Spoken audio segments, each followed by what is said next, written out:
நம்ம இந்த வீடியோவில் எதை பற்றி பார்க்க போகிறோம்னா, மோட்ரு வந்து ஒரு காலம் சொன்னாங்க.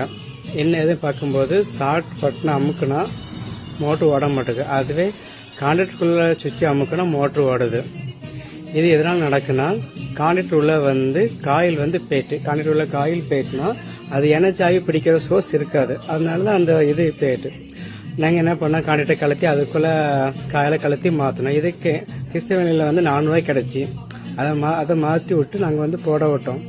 இதே மாதிரி எல்லா எலக்ட்ரிஷியனும் பண்ணுவாங்கன்னு சொல்லி நினச்சோன்னா எப்படி யாரும் பண்ண மாட்டாங்க.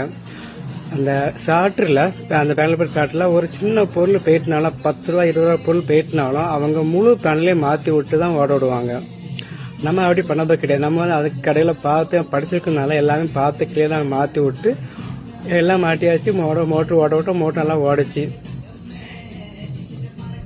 இதே புது பேனல் வாங்கினா எவ்வளோ வருதுன்னு கேட்டிங்கன்னா, இந்த இதுக்குள்ள கேட்டு பார்த்து 6000 ரூபாய் வரும்னு சொன்னாங்க. இப்போ இதனா பொருள் மாற்றி விட்டதுனால வீட்டுகளுக்கு வந்து குறையாம ஒரு 5000 ரூபாய் லாபப்பட்டிருக்கு. இப்போ அந்த பொருள் மாற்றி விட்டு இப்போ நல்லா தண்ணி எடுக்க பாருங்க.